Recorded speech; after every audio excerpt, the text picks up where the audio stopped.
구약에서는요, 이 구약의 이스라엘 백성들이 형편에 따라서 비둘기도 잡고요. 비둘기를 잡을 형편이 안 되면 산비둘기라도 잡아서 하나님께 제물로 드렸죠. 그리고 형편이 좀 나은 사람들은 소도 잡고 양도 잡고 절기에 따라 드려지는 제물이 좀 다르기는 하지만 그래서 그 짐승들을 죽였어요. 죽여서 그 피를 제단에 뿌림으로 말미암아 이스라엘 백성들이 지은 죄가 그 짐승에게 전가되어서 그 짐승이 대신 죽는 것이죠.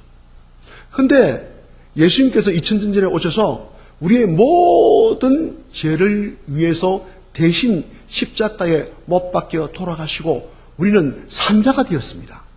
생명이 다시 살아나는 은혜와 축복을 얻었습니다. 자, 그런 우리가 어떻게 살아가야 할 것이냐? 삶 속에서 예배의 삶을 이어나가라는 거예요.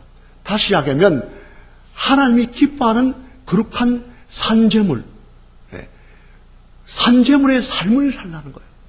우리는 이제 다시 산 새 생명을 가진 존재의 삶은 하나님이 기뻐하는 거룩한 산제물의 삶이라는 거예요. 제물의 삶은 우리가 세상에 나가서 예수 그리스도를 존귀히 드러내는 삶을 이야기하는 거예요. 나를 죽이고 내 생각과 내 자우와 내 목적과 내 이상과 내 가치관을 죽이고 예수 그리스도를 존귀히 드러내는 삶, 복음의 삶, 그리고 하나님의 뜻을 구하며 그 뜻대로 살아가는 삶, 이런 삶을 살라는 거예요. 이것이 여러분들이 삶 속에서 제물이 되는 삶이요, 제물이 되는 예배로 이어지는 것입니다. 자, 구체적으로 하나님이 기뻐하는 거룩한 산제물의 예배를 2절에 분명히 하고 있습니다. 그것은 첫 번째로 이 시대를 본받지 말라. 그 다음에 오직 마음을 새롭게 하라. 세 번째로는 하나님의 온전하신 뜻이 무엇인지를 분별하라. 이것이 하나님이 기뻐하는 거룩한 산제물로 드리는 생명의 삶이라는 것이죠. 오늘 이것을 구체적으로 좀 살펴보면서 구원받은 자의 삶이 이런 삶으로 여러분들이 회복되고 이런 삶으로 살아가는 복된 역사가 나타나실 줄로 믿습니다. 예배를 너희 삶을 산제소로 드리라. 너희 삶을 산제소로 드리라. 왜 이렇게 이야기할까요? 우리는 예배가 입술로만 드려지는 예배, 형식적인 예배, 의식적인 예배로 점철되어 있기 때문입니다. 구약에서는요, 절기를 철저히 드렸거든요. 안식일은 물론 하고 월사까지 철저히 지키며 무수한 제물을 하나님께 바쳤습니다. 이사야서를 보면요, 제물을요 무수히 하나님께 바쳤거든요. 그런데 그들이 이 무수히 바친 예배가 의식적이고 외식적이고 형식적이라는 거예요. 그의 마음은 이미 하나님을 떠나서 생명이 그쳐지고 하나님의 임재가 떠나고 하나님과 친밀한 교제가 단절되고 단지 이 제사만을 드리는 의식과 형식만 풍족했다는 거예요. 그러니까 그들이 삶이 변화될 수가 없는 것이죠. 그의 삶이 달라질 수가 없는 것이죠. 하나님의 뜻대로 삶을 살 수가 없는 것이죠. 오늘날도 우리 한국 교회는요, 모이는 데는 굉장히 탁월한 이 능력이 있는 것 같아요. 수요일날 모이고 금요일날 모이고 주일 당연한 것이고 주일은 당연한 것이고 새벽 예배까지 끊임없이 모이는데요.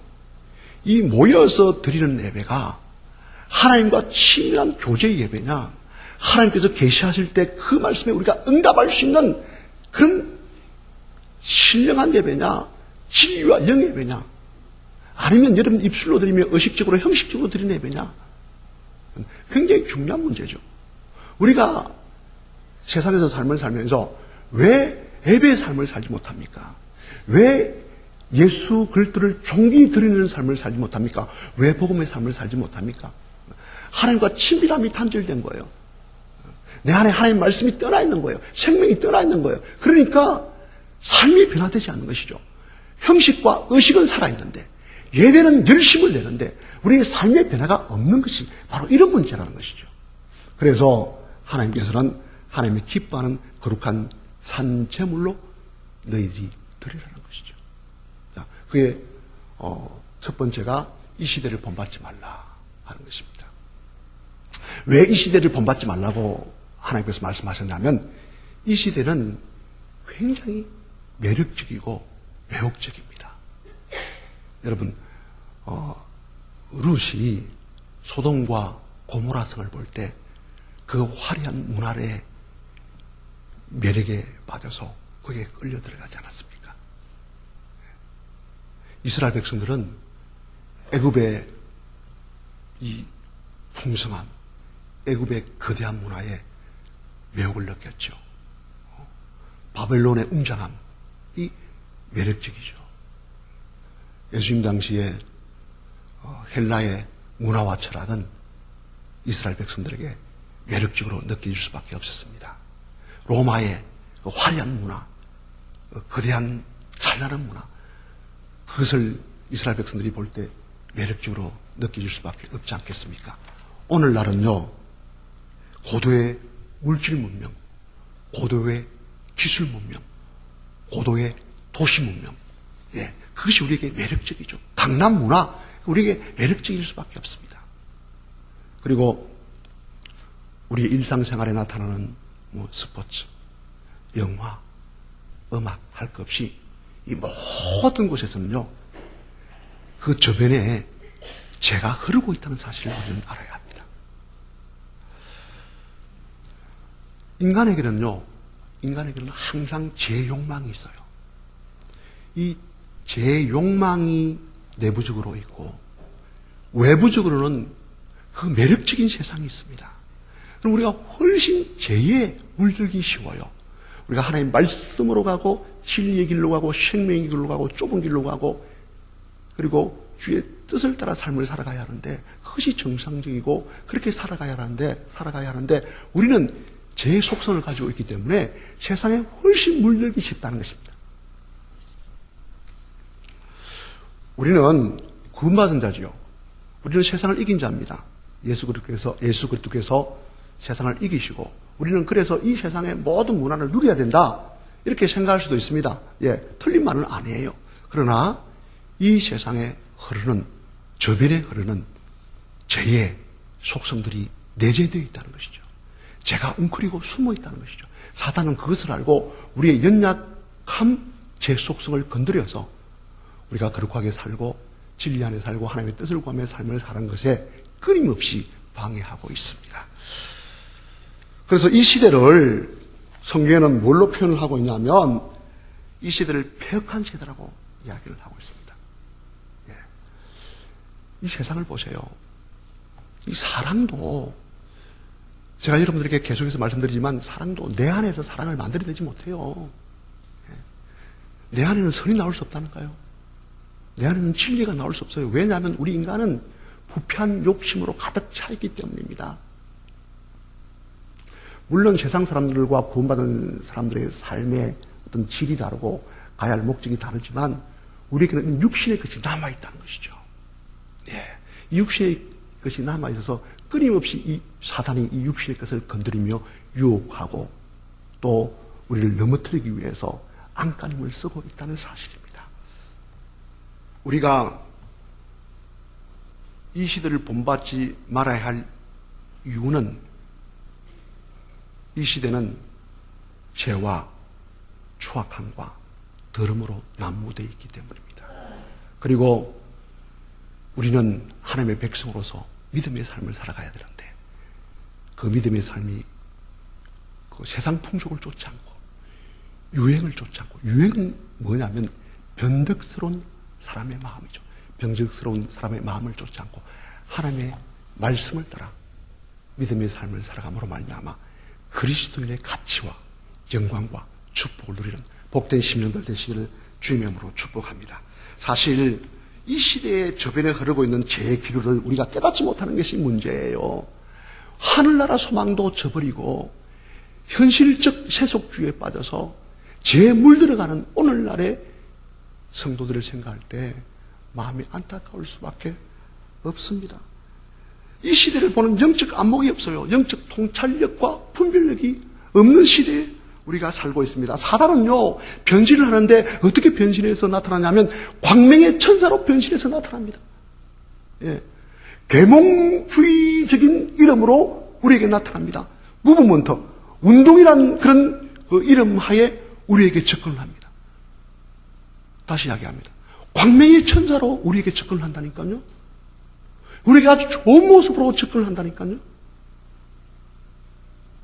그래서 우리는 죄에 대해서 민감하게 반응해야 되고 영적 감각을 가지고 분별력을 가지며 믿음의 삶을 살아가야 한다는 것입니다. 우리는 어떻게 보면 죄의 무방비 상태에 죄에 물들어가고 있지 않느냐.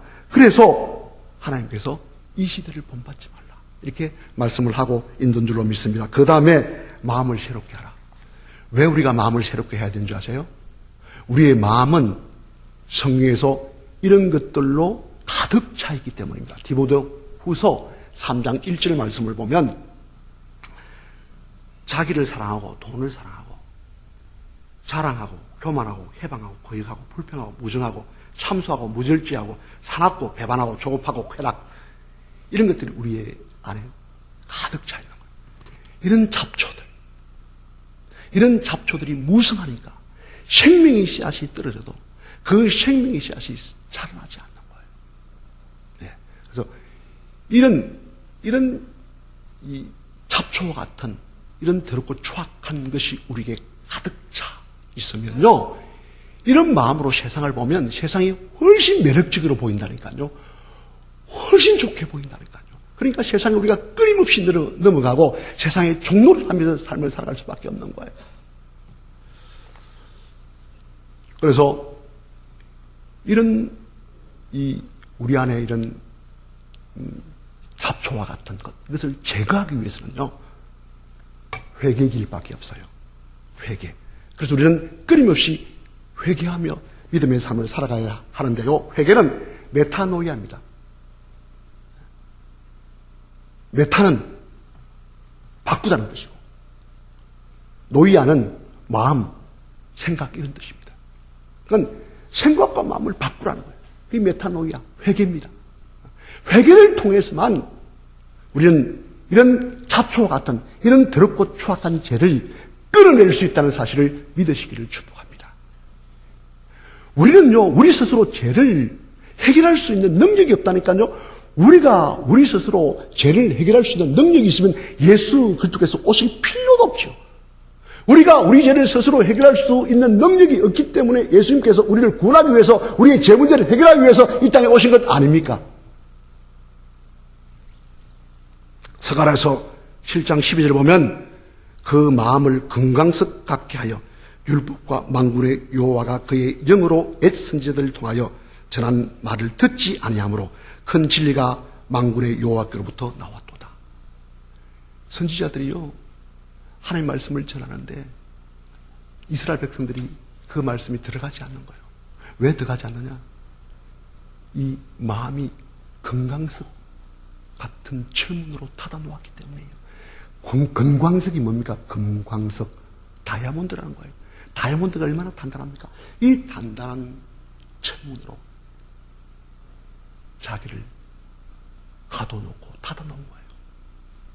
이것을 깨고 하나님 말씀이 들어가기 위해서는 얼마나 힘쓰고 있어야 되는지 아십니까?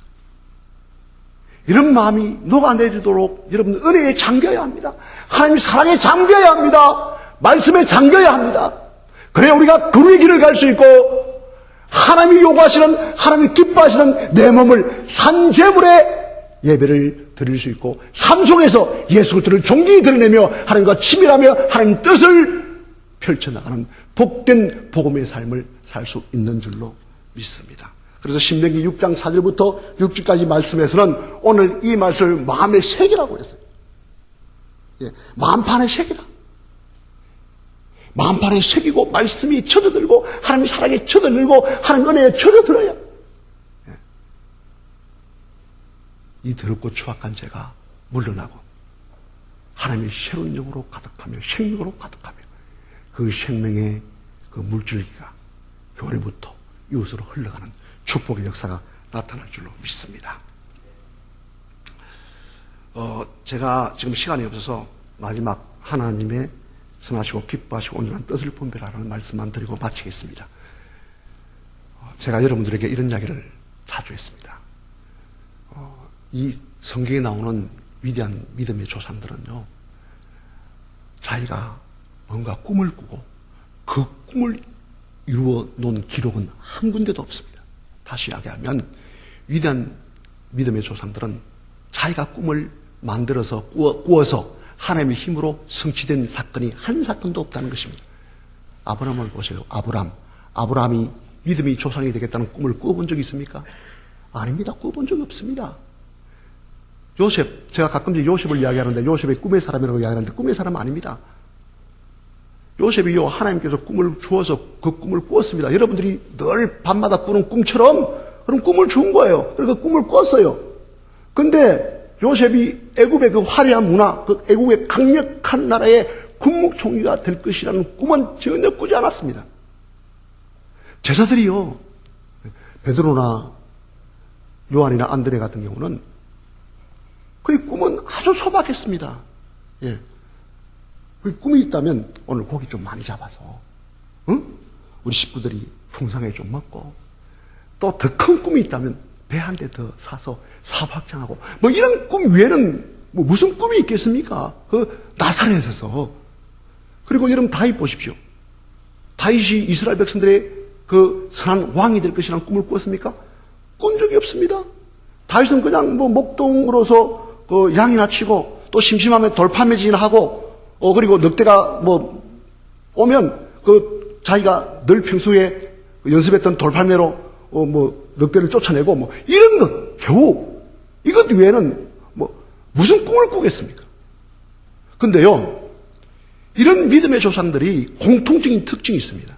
그 특징이 뭐냐면 하나님께서 말씀하시면 순종했다는 것입니다. 노아는요, 보이지 않는 곳에 하나님 말씀이 임하고 그 말씀을 순종했습니다. 아브라함은 갈 바를 알지 못할 때 하나님께서 말씀하시는데 그 말씀에 즉각적으로 순종했습니다. 이 순종이 비전을 앞선다는 사실을 잊지 마시길 바랍니다. 제가 왜 이런 이야기를 하느냐? 제가 뭐 선진들을 평가절하하면서 왜 이런 이야기를 하냐면, 여러분 꿈을 여러분들이 만들어내는 꿈으로 성취하고자 애를 쓰면 절대로 하나님을 주인으로 섬기지 못합니다. 여러분 인생의 주인은 하나님입니다. 믿습니까? 근데 내가 꿈을 꾸고 내가 꿈을 만들어서 하나님 보고 도와달라는 거예요. 하나님은 나의 주인이 아니라 하나님은 그저 나를 돌보는 보호자 정도로만 여기는 것입니다. 그래서 하나님을 금송아지화 시켜버리고, 하나님을 우상화 시켜버리고, 하나님과 친밀한 교제를 누리고 하나님 뜻을 분별하고 하나님의 사랑을 공급받아 그분의 뜻을 위한 삶을 살아가기 위해 결단하고 헌신하고, 이런 것들이 우리의 삶에 없는 것입니다. 그러니까 우리는 예배는 드리는데, 열심은 있는데, 헌신은 있는데 심령이 변화되지 않는 거예요. 마음이 바뀌지 않고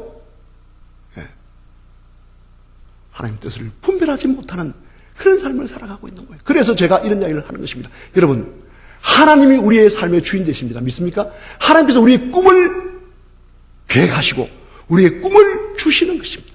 우리는 해야 할 길은 하나님께 엎드려서 하나님, 나를 위한 계획과 하나님, 나를 위한 목적과 나를 위한 꿈이 무엇입니까? 하나님을 더듬어 찾는 일, 이것 외에는 우리에게 없는 것입니다. 여러분, 내 삶의 모든 이성과 상식과 그리고 지식으로 우리는 순종하는 것이 아니라 우리의 이성과 지식과 상식을 뛰어넘어 하나님이 말씀하시면 순종하는 은혜가 있기를 바랍니다. 하나님 말씀에 순종하는 삶을 살아가면 하나님이 우리의 삶을 살아갑니다. 우리가 내 뜻과 내 생각과 내 방법대로 삶을 살아가면 내가 내 인생을 사는 거지만, 하나님을 의지하고 하나님을 바라보고 또 하나님이 주신 말씀을 따라 순종하며 살아가면 내 인생은 하나님께서 이끄십니다. 하나님께서 지켜주십니다. 하나님께서 책임져 주십니다. 믿습니까? 우리가 주일학교 학생들에게 꿈을 가져라, 비전을 가져라 이 이야기하기 전에 내 자녀에게 너 꿈이 뭐니? 라고 묻기 전에 하나님 말씀을 순종할 수 있는 믿음으로 양육하시기를 축복합니다. 비전보다 앞서는 것이 하나님 말씀을 순종하는 것입니다. 여러분, 말씀이 떨어지면 바로 순종하십니까? 말씀이 떨어졌습니다. 이것이 하나님 말씀입니다. 그런데 여러분 어떤 반응을 보느냐? 한 달 동안 기도해보고 결정하겠습니다. 이것은 순종이 아닙니다. 순종은 절대적 순종, 즉각적 순종, 자발적 순종이 일어나야 합니다. 우리가 왜 순종해야 됩니까? 내가 하나님을 향해 비전이 있기 전에 하나님이 나를 향해 비전을 세워놓았기 때문에 그렇습니다. 왜 우리가 순종을 해야 됩니까? 우리 자녀들을 향해서 내가 계획을 세워놓기 전에, 내가 꿈을 그리기 전에 하나님이 이미 자녀에게 비전과 꿈을 세워놓았기 때문에 그렇습니다. 우리가 해야 할 일은 하나님이 세워놓은 꿈이 무엇인지를 찾는 것. 하나님이 나를 보내신 이유가 무엇입니까? 하나님 나를 이렇게 세우신 이유가 무엇입니까? 나에게는 은사를 맡기신 이유가 무엇입니까? 하나님께서 분명히 나를 향하여 신비하고 놀라운 계획을 세워놓으셨는데 이 계획대로 내가 하나님을 따라가는 순종의 삶을 살게 하여 주옵소서. 끊임없이 기도하는 믿음의 심령 되시기를 바랍니다. 하나님 뜻이 왜 중요한지 아십니까? 하나님 뜻이 왜 중요합니까? 하나님 뜻이 중요한 것은 하나님은 선하시고 기뻐하시고 온전한 뜻이 무엇인지를 분별하라고 했는데 하나님의 뜻은 선하시고 기쁨이 있기 때문입니다. 믿습니까? 온전하기 때문입니다. 우리의 뜻은 불완전합니다. 우리는 우리의 뜻대로 살다가 실패할 수도 있고 무너질 수도 있고 또 암담한 일을 당할 수도 있습니다. 그러나 하나님의 뜻은 완벽합니다. 하나님의 뜻은 온전합니다. 그래서 그 뜻을 따라 믿음의 삶을 살아가는 복된 심령이 되시기를 축복합니다. 말씀을 정리하겠습니다. 우리는 구원받은 자들입니다. 믿습니까? 구원받은 자들이 어떻게 살아갈 것인가? 굉장히 중요한 질문입니다. 하나님은 구원받은 자들에게 하나님이 기뻐하는 거룩한 산제물의 삶을 살라고 요구하고 있습니다.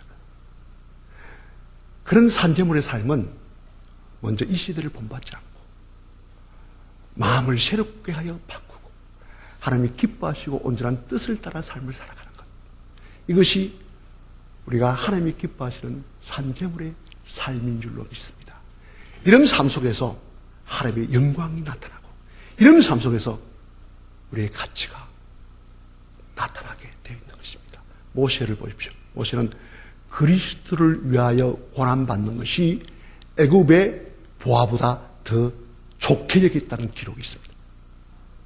이것이 우리가 하나님으로부터 생각이 바뀐 사람의 고백 아닙니까?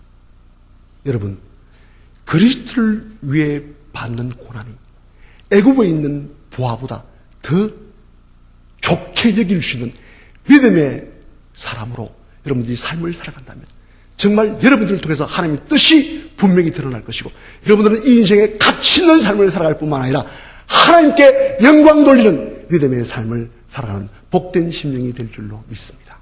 기도하겠습니다.